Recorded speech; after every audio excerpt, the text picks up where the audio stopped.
All right, what's on your mind?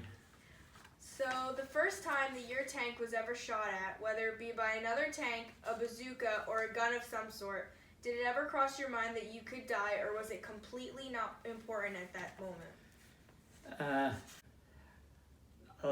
That was is every moment of your life that you could die. It's an odd question.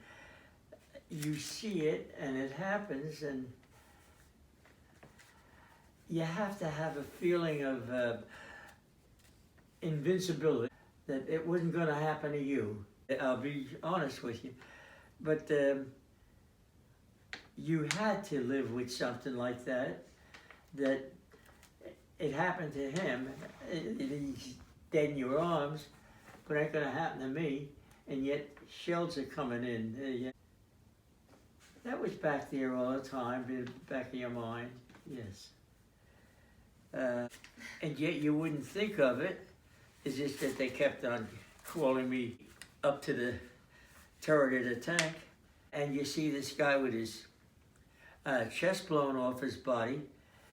And then you try to show compassion. And I put my arm around him just to get bloodier, I guess, and comfort him. But you know there's no medicine in the world that's going to comfort him. And yet you have to show them that you can, you're not going to, a lot of guys have blown their lid. They jump up, oh, crazy, I'm getting out of here and all of that. And you have to show them that, no, you're not, you're going to help this guy out. But how? There's nothing in the world you could do to help him. That's about all I can tell you there. When your tank got lost, did you ever think it would be impossible for the Allies to win this battle, being that you were severely outnumbered, outgunned, and separated? Yes, you had to think that you're going to beat this, but you were fighting an unknown. That's the thing. If you only were told a little bit more what was the situation, it wouldn't have been bad. It wouldn't have been so bad. Then again, you think, if you knew too much, maybe you will go, oh, we'll never win this, we got to get out of here. Now, it never dawned on me. No, never dawned that we wouldn't win. You had so many things against you. Why? I don't know. But I can't say that for every soldier, because you could see them, well, some of them walking, throwing their guns down and quitting. That's it. So, there were 2 times that German weapons fired at you during the Battle of the Bulge. The weapons were the Tiger tank and the anti-tank gun, and both times they missed. Did you feel like that meant the war could turn in favor for the Allies, or was it just pure luck? You always had that in the back of your mind, but you didn't let it own you. You don't even know what passed inches over your head, and you couldn't start thinking that way. Your idea was to ferret out who's doing the shooting to see if you could retaliate. The minute fear overtakes you, you're no good to anybody, yourself. In that situation, that'd be there. This is here prior to working at a defense plant.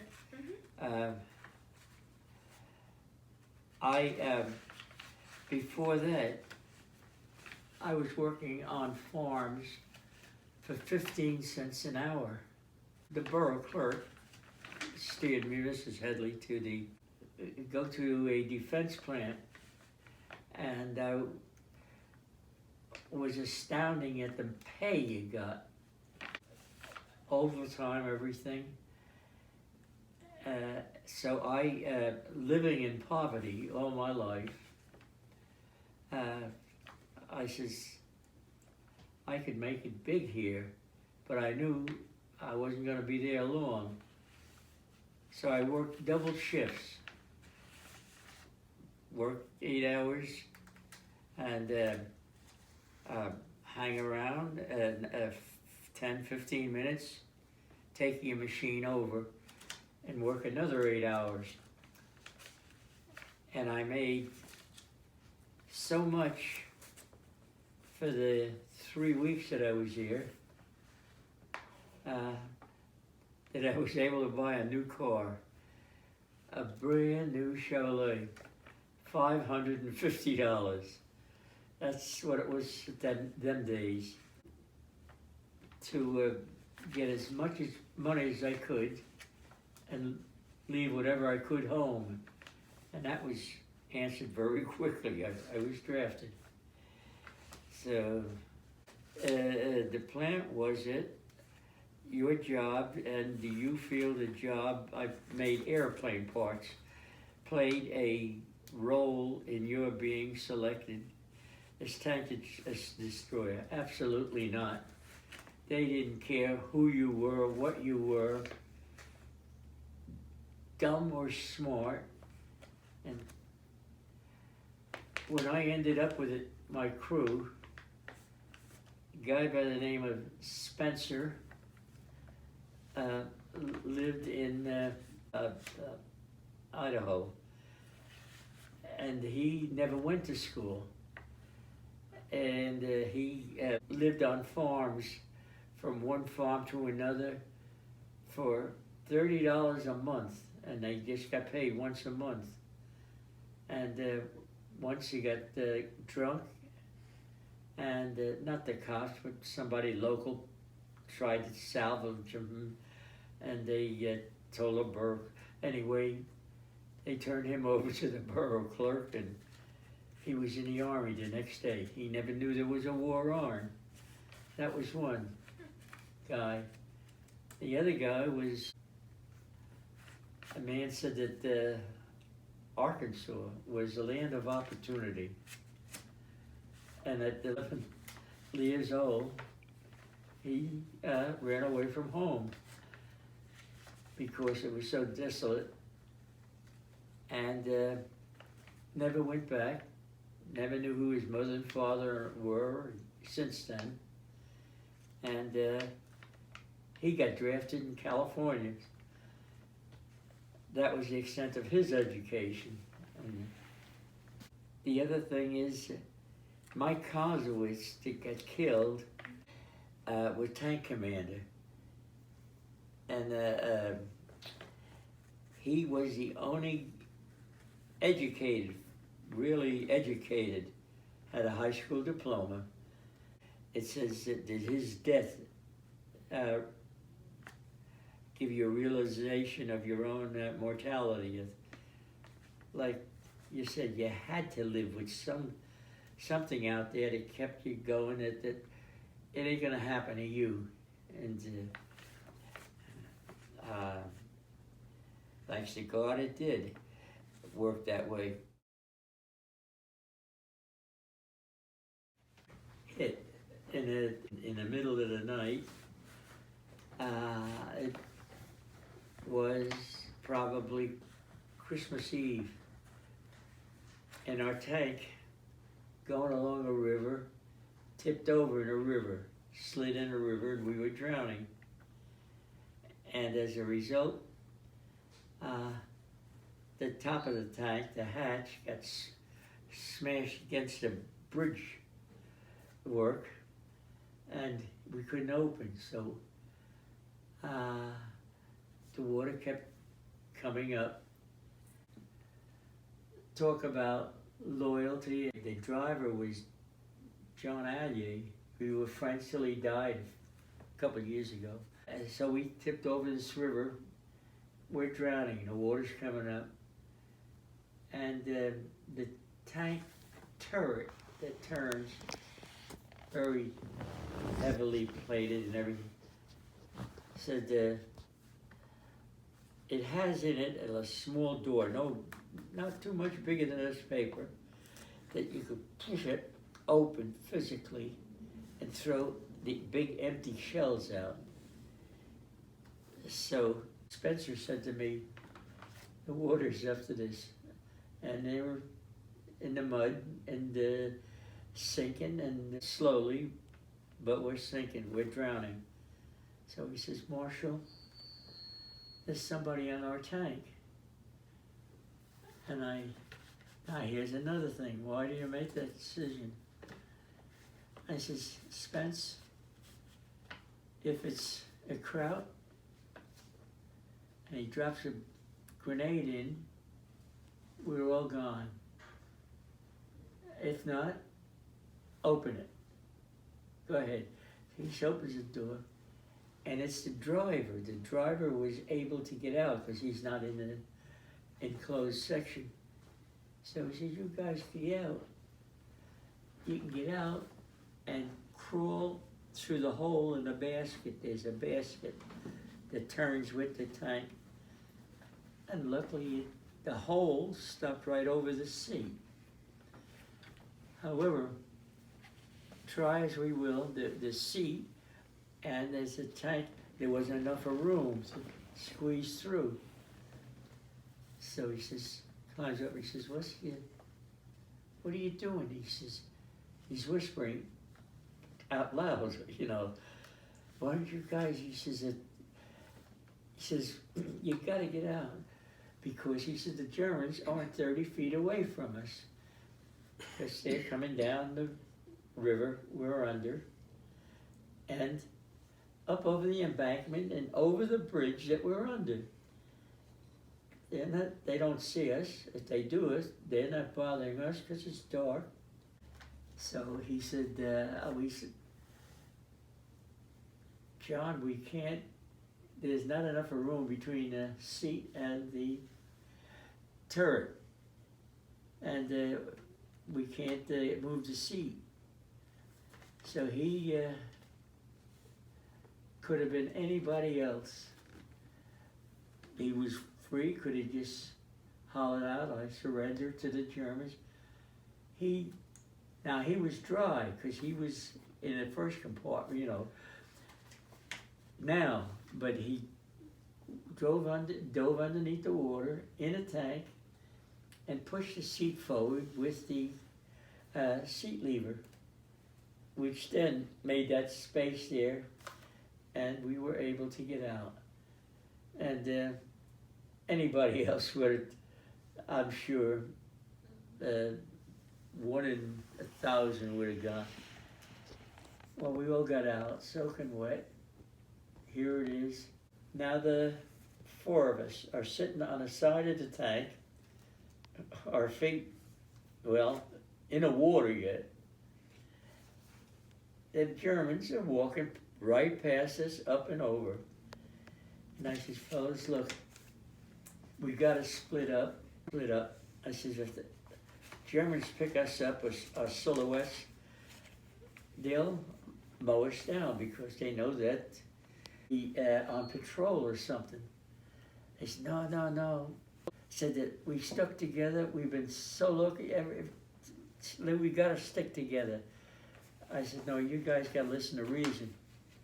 And the reasoning wasn't there, because when I looked up, they had jumped off the tank and onto the road, across the road and over the knoll. And I realized that they were right like that. But I can't say, hey, wait a minute, guys, because and I'm going to get killed. So I'm sitting there, soaking wet, and I finally hear another tank coming. And I thought, that's our tank. That's American tank. So I jump off the tank, my tank, onto the edge of the road, and as it's coming by, Sergeant Fort's tank. He's tank commander. So I'm figuring I'm going to climb up on a tank, but the tank is, I'm running backwards. Tank is only going 4 or 5 miles an hour because no lights, no nothing, pitch dark, and he wants to stay on the road. So I know if I reach over, I could grab the machine gun barrel.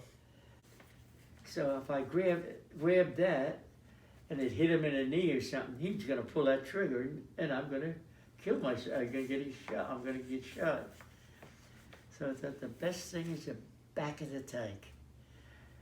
They have loading hooks. I can grab one of them and swing up on the back of the tank. And I thought, well, I'm soaking wet, but I don't know whether I could swing my soaking wet body up and over the tanks. But it was worth a try. Otherwise I got ground up but it's better than freezing to death. So I get up on a tank and I push all their stuff that they were saving and everything off the tank, and I'm laying on it. The heat from the motor is burning my stomach, but ice is forming on my back, you know. I said, I can't go too far here. So the driver, the tank commander, is standing. His head is just showing. He has no idea I'm on a tank. So I grab him by his shoulders, both hands, and I kept on saying, I'm Marshall, I'm 707, I'm Marshall. And he said, oh, he says, my God, he says, I thought you was a German. He says, are you hurt? I says, no. I said, but I'm freezing to death. So he says, get in the tank. So I climb in the tank, and he said, get your clothes off. Naked. He pulls out the regular army blanket, gives me, we all had one in it.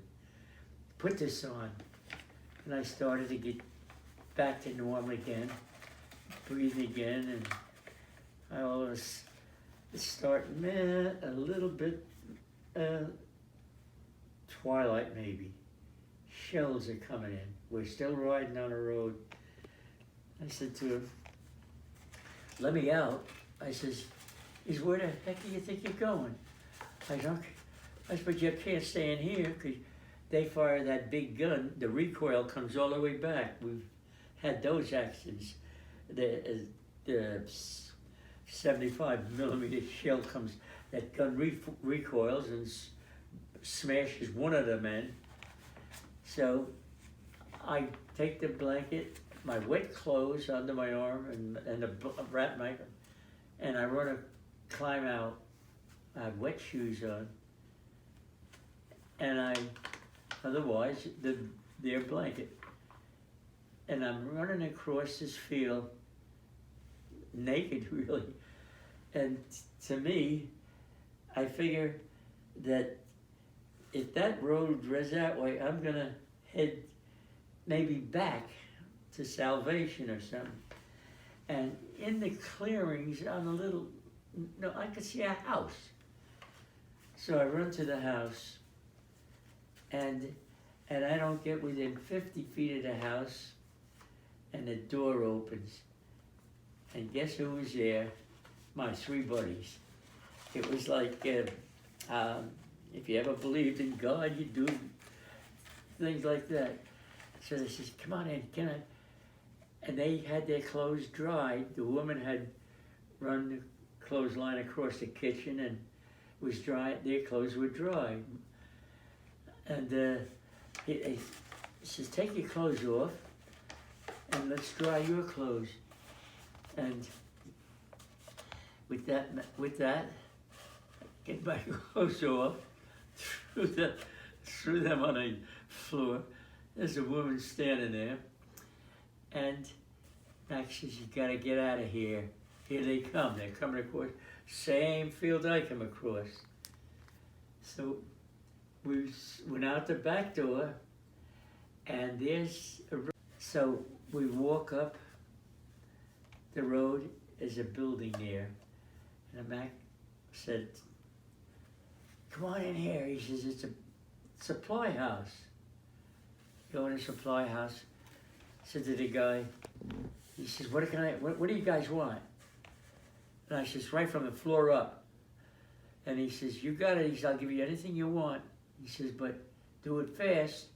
He says, because I'm getting out of here. He says, I'm not even going to close this door when I leave. He says, because here the crowd's coming. I can see them. It's getting light, and they see them. Give me shoes, stockings, and finally I get all dry clothes on, and like Mr. Big, like a company clerk or something. I said, I gotta have a gun. And he said, give you anything you want. I says, give me a 45. And I said, I gotta have ammunition. Give you all you could carry, belts of it. And put that on. Now here I am, nice and dry, and I got the belt and a 45 automatic, and we walked up this road, but in the ditch, of the road. We're not gonna walk on the road. We get up to the top of the road, it's a little more daylight and everything. And all of a sudden, I says, okay, fellas, look, here's a Jeep. It was a Jeep up there. Somebody abandoned it, but in the Army. So I look at it, had gas in it, had a bullet hole in the gas pedal. The guy must have got shot in the foot, and he just left it and ran. And the Army, you don't have to worry about keys. Every vehicle got a key with it, no matter what you want to steal. The only thing you have to be worried about is you're stealing it. If the real owner comes, he'll shoot you. Because I know I would if somebody tried to take the Jeep away once I claimed it. So I says, oh, but from here, to the corner there, I said, Mac, you stay with me. And I said, we're gonna go get food. Because I don't know how long we didn't eat.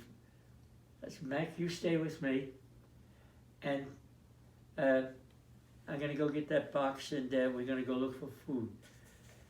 So Spencer, Ajay, watch the Jeep. So I go turn around. I don't walk from here to there. Boxes down there, and here comes a command car. Zips right up to me, and I'd say within a foot or two. Door opens. Some major steps out, opens the door, and out steps General Patton. I'm stunned. He looked at me, gave me a dirty look, and I thought after a while I realized, because I didn't salute him, but who would ever think of saluting somebody? And he looks at me as soon as he stepped out of the thing, and he says to me, where's your tank, Sergeant? I didn't have any rank. I was no sergeant. And I says, it's down there in the bottom of that river. And I don't even think I said sir. And he pulls out his binoculars, he looks, and he says, Crouch get you. And I didn't get a chance to say anything. And he says, can we think we can stop him? And we get you another tank? And I said, we've been trying, sir. And with that, he stands up, straightens up, puts, still holding the glasses, binoculars, I meant to say. And the road was sloped down in a ditch that we climbed out of. And this one big shell hit in there.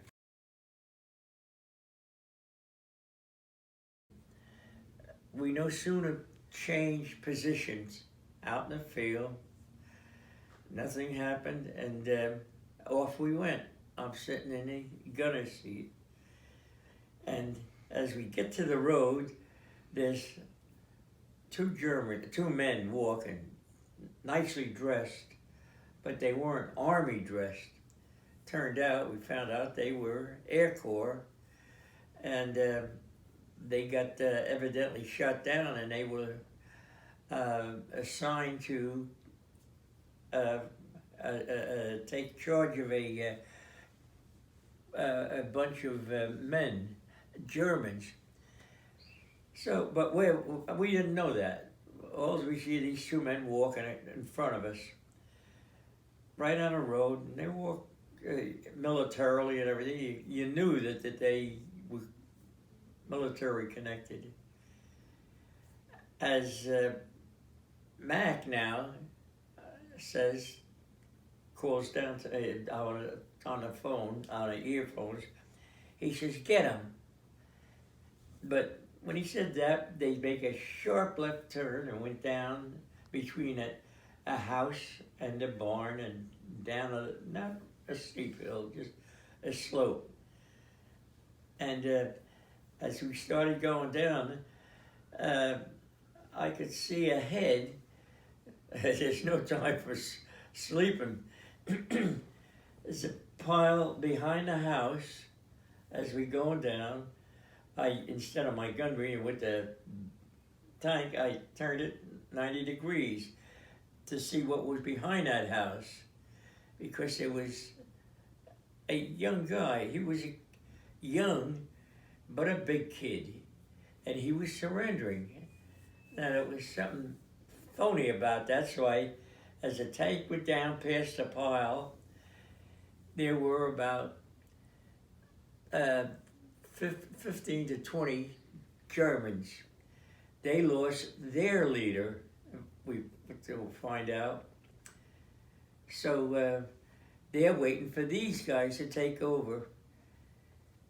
So as we went down, the two guys that were officers for the Air Corps jumped up with a bazooka. But the one guy with the bazooka on his, and he fired at us. And that shell came right over the top of the tank. He had the whole broadside to hit. It only went down a couple of more inches down, and he would have gotten his all. He missed. So immediately they all came down and gathered around them, and the loader dropped down and picked up another bazooka. You need two men the pipe, I don't know if you're familiar with that, it's a hunk of tin in it, rests on your shoulder, it's like a stovepipe, and he loads it back there, and the gunner that's got his on his shoulder, he pulls the trigger. It's the battery that caused a spark was like flashlight batteries. So when he dropped out and when he come up with the bazooka, he wasn't about to surrender. I know when I think about it, I would have taken him and told him, ordered him to surrender. But there was no chance, because we were going to give him another shot at the tank. So I let it go, 75 millimeter shell, no more than the length of this room away from these guys, right in the whole mess of them. Bodies, heads, everything else, all splattered there. And one of those officers, I guess from the concussion and everything else, was blown forward. Mac even wanted, he stays there, and he wanted the gun. The one officer was, well, dead sort of, but Mac says, "Let me put him out of his death, you know." And he couldn't hit him with the 45. It was that tension there and everything. So we, funny thing too is, now that I'm talking about it, as this all happened, the bodies are dead, and who's still moving, who isn't. And here comes an infantryman out of the ditch beyond them. And he's walking on his elbows and his knees. He's laying down, yeah, and still carrying a gun across his arm. You can imagine that, you know, to keep him low. So he says, come up to the tank. He says, you saved us. He says, behind that ditch is Germans that got us.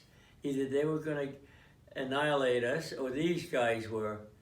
And he said, you saved us. So, he says, and in that house ahead of us, there's still Germans. I said, well, we take care of that right now. And he said, you can't. He says, because there's women and children there. So, this infantry guy stands up, slings his rifle over his shoulder and walks. You know, the heroism that goes on untold and unremembered. And he walks right to the house. And he didn't shoot, nobody bothered him. He went into the house. And pretty soon, it came out the woman pushing a baby carriage, a couple of old men in clothes, and as they had to come out of the house and walk now up the ditch where this man came out of, he had a patrol of 9 men with him in that he was surrounded. So they walked right past them, and when the gang, and where they were in a ditch, they walked out, and he stood up and said to us, go ahead. In other words, he got all the men and women that were civilians, and we flattened the house and blew it up. So we got to Bastogne finally.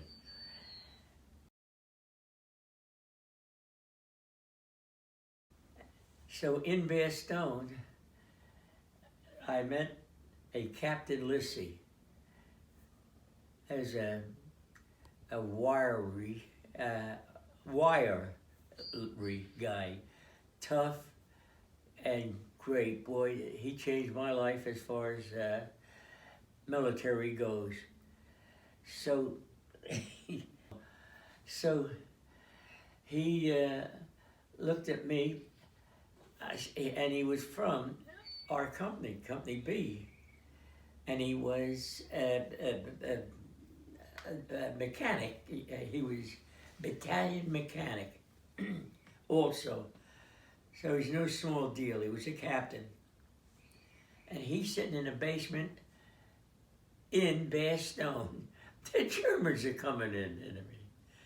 So he says, you're going to drive Captain Baird wherever he wants to go. So here we were kind of proud of being together. But he says, but I got a job for them. I know where there's a tank. They're going to go get the tank. And so I took this Captain Bear, and he was quite a man. He was just actually in a battalion headquarters, and so he gets to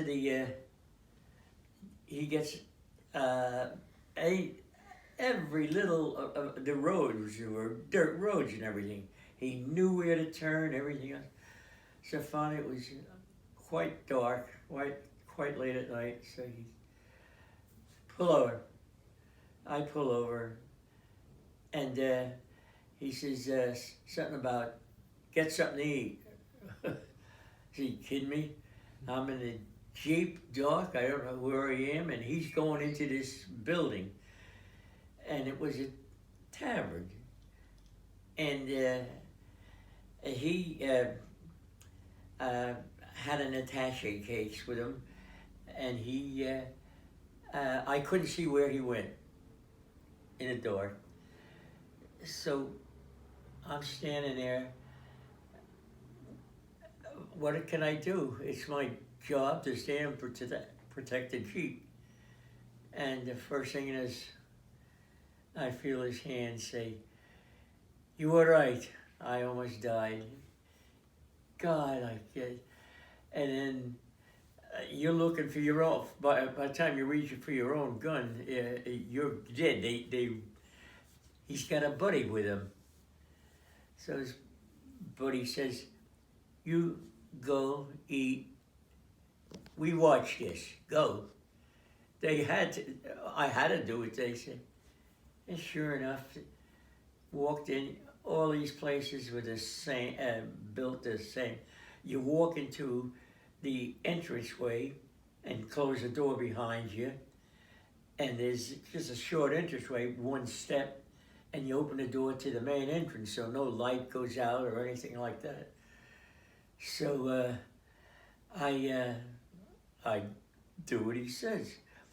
So I no sooner got into the second entrance, there's a woman there, dressed properly, not army or anything else like that, like she could have been a waitress or whatever. And another girl joins her. We're in the tavern now, or in this, but everything is quiet. No, you could hear the shells coming in though.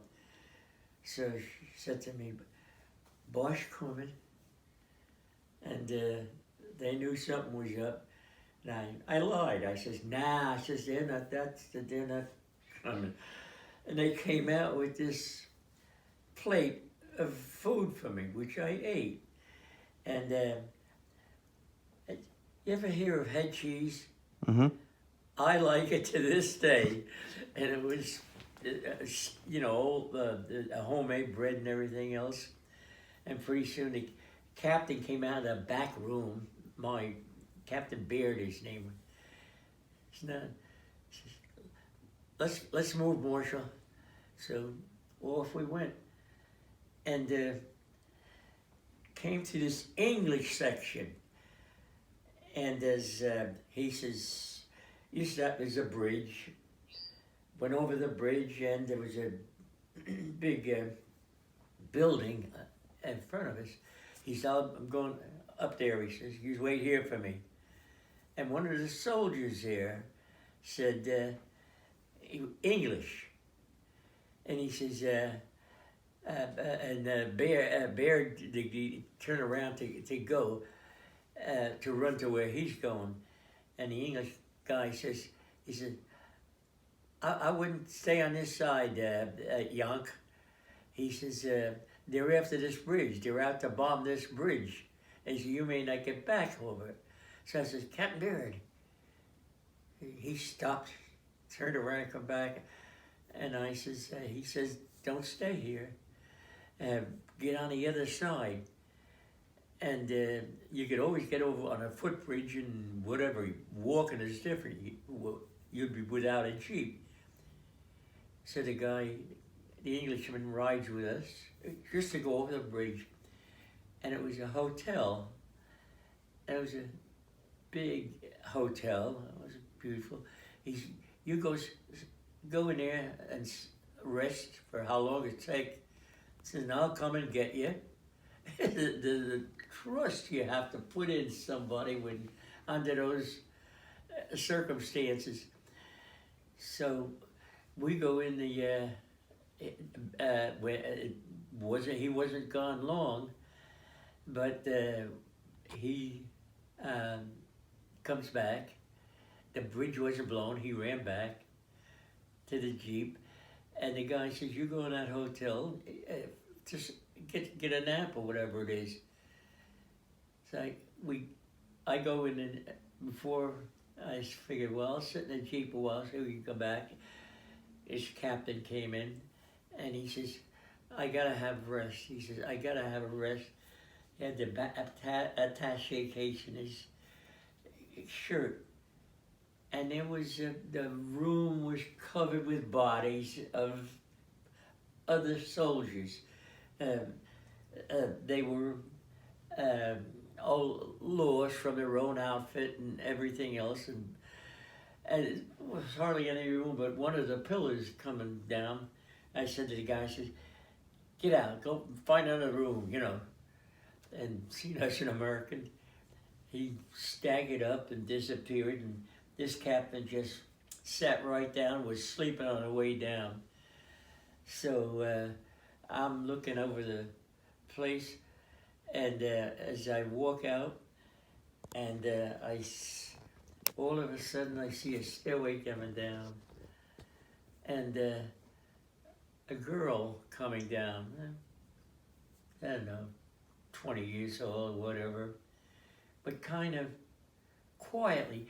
There was one light in the whole thing where you could see a reflection of how many there were, but so she comes down and she walks around, looks around. Now I'm suspicious of her, and then she opens the door and she goes into this other room, and it's a big kitchen. So I I sneak up on her, and she's looking at everything, and I says, "What do you want?" And oh, she almost died. Oh no, talking. I say Belgium as fast as she could talk, and she says, "Is Bosch coming?" Second time I'm asking. I says, "No, they ain't getting here." So within a shell hit awfully close by. So she goes in a big long pole, and she burnt. The ceiling was way high, you know. It was a high ceiling in a kitchen, and you could see now coming down men and women, some kids, but they looked like the people that took care of the housekeepers.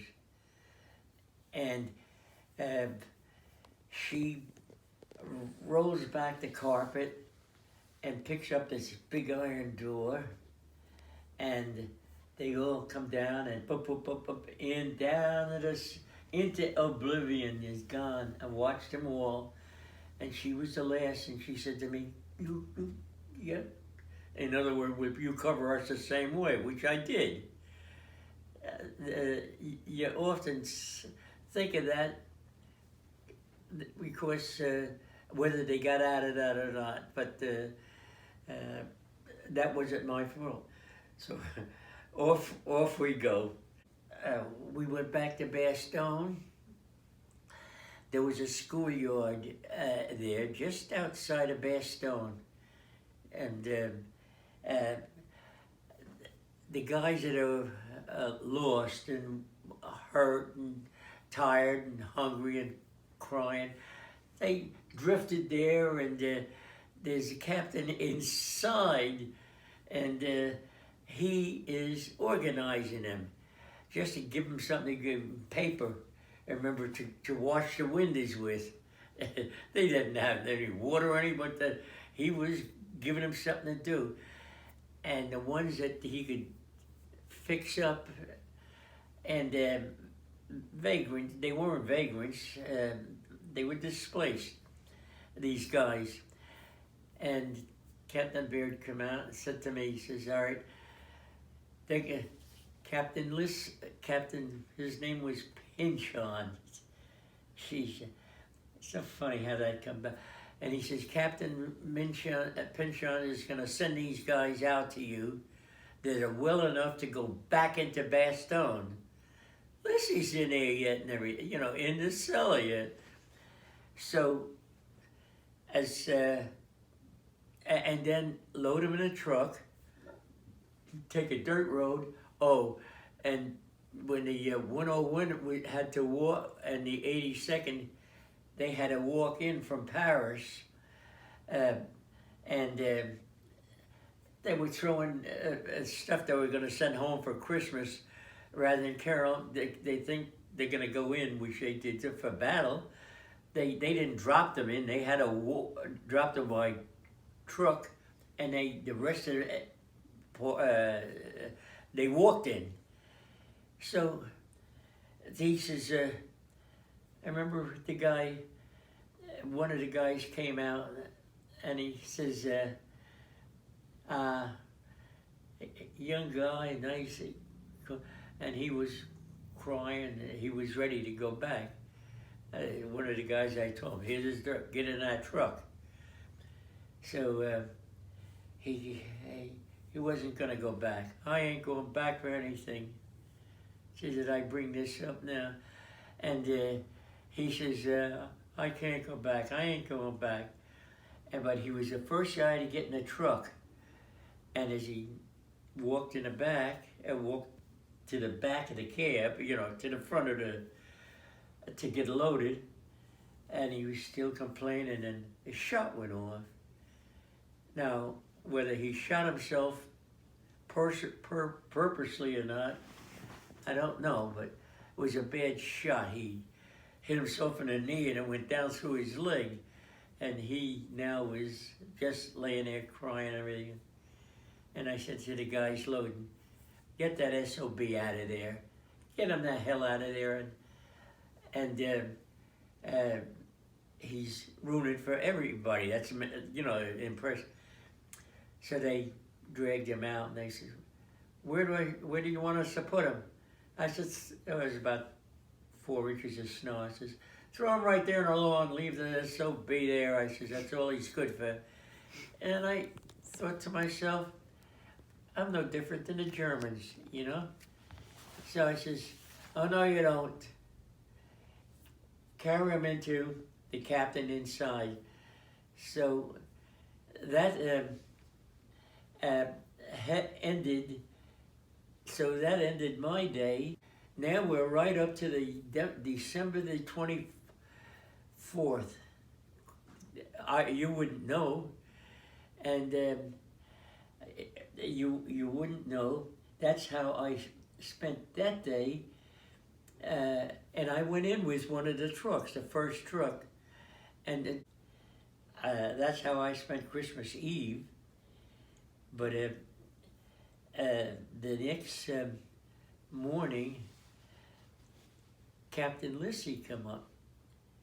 And he said to me, he says, you know, he says, Bear don't need you anymore. You don't need a rider anymore. One of them stragglers coming in. It was his old driver. So he says, you can go back to your crew. He says, I wouldn't know where to even start where my crew is. He said, but I do. And the sun came out, and he says, get in a Jeep. And they're up on the knoll. I know where they are. And he drove up to it, and out of there's a tank there, and there's McKnight and Allier, and with a box of food that Lissy had made just for our crew, you know, so for a Christmas dinner. It was an amazing gift. And then the more I talk here, the more all of those little things you remember, you think about how did you do it, or how did it happen, you know, that